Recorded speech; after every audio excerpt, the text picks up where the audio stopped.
Get ready for your daily dose of WordPress and web development tips, tricks, and insights to help you find success with WordPress. You're listening to WP the Podcast with your hosts, David Blackman and Tim Streifler.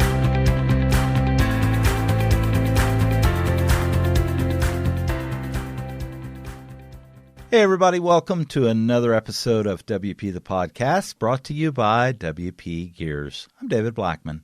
And I'm Tim Streifler. Today, in episode 632, we're going to talk about debunking the Divi Shortcode Fallacy.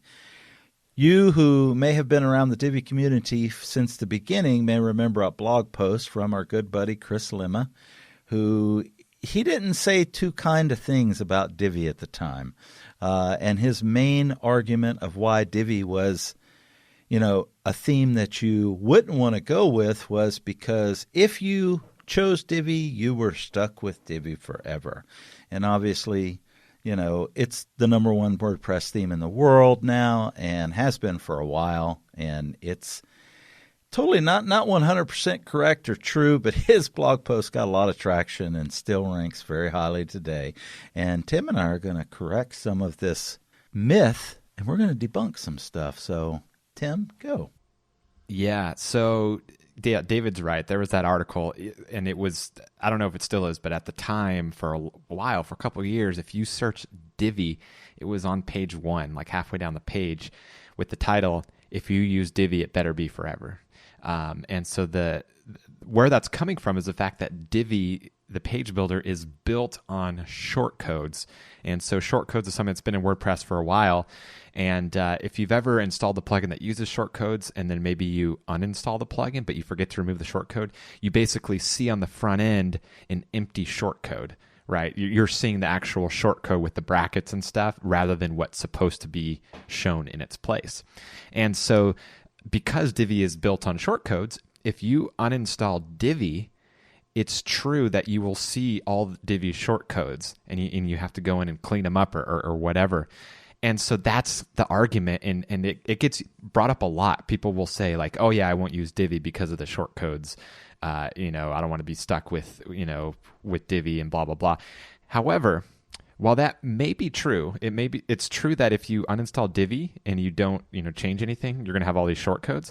However, every single page builder works in a similar way. Maybe not with shortcodes, but if you, for example, if you go and you install Elementor and you build a website with Elementor, and then you decide, I don't want to use Elementor anymore. It's buggy or whatever, and you uninstall Elementor, you're not going to see shortcodes, but what you are going to see is a very broken, garbage-looking website.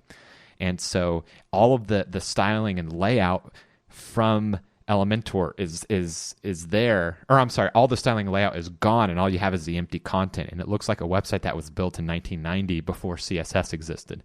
So you don't see shortcodes, but it's still a broken website, and so you still have to start over. And so just like any other theme or page builder, if you stop using Divi, you're going to have to redesign.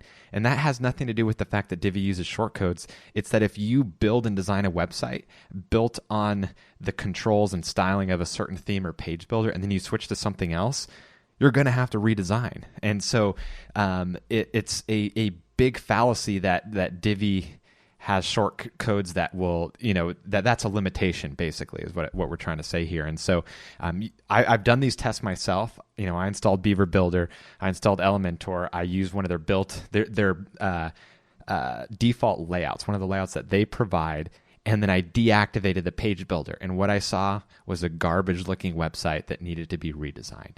And that's what you get when you take a WordPress theme or page builder or whatever, and then you deactivate it. You're going to have to rebuild. And so that's kind of the moral of the story here, that it's no different when you're using Divi or you're using whatever other theme.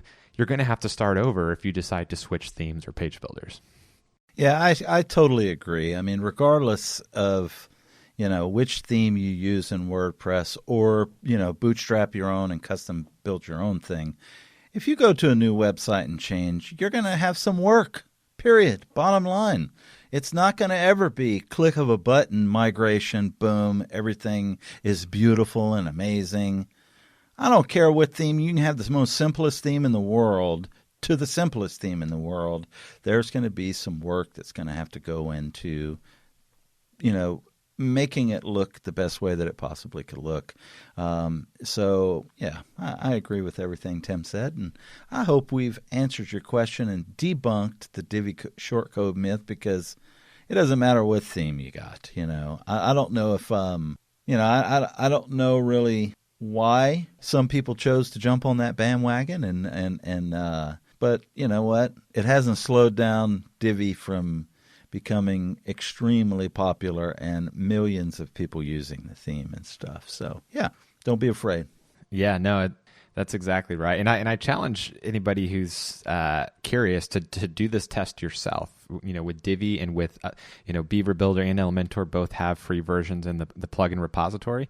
Use one of their default layouts and then deactivate it, and you'll see what happens. It looks really crummy. And so it's like, is that any better than shortcodes that are showing empty? Like, either way, you're going to have to redesign. So that's it. Awesome. We've got another great episode tomorrow, and it is going to be how to prevent WordPress comment spam. We get a lot of it, or shall I say, we used to get a lot of it. We're going to tell you about it. Tim, until tomorrow, we'll see you then. Take care. Bye-bye. We've come to the end of today's episode of WP the Podcast. Join us tomorrow for more daily tips and strategies designed to help you run your WordPress business toward success. Remember to subscribe to WP the Podcast so you can stay up to date with each episode. And don't forget to rate and review us. We'll see you again tomorrow right here on WP the Podcast.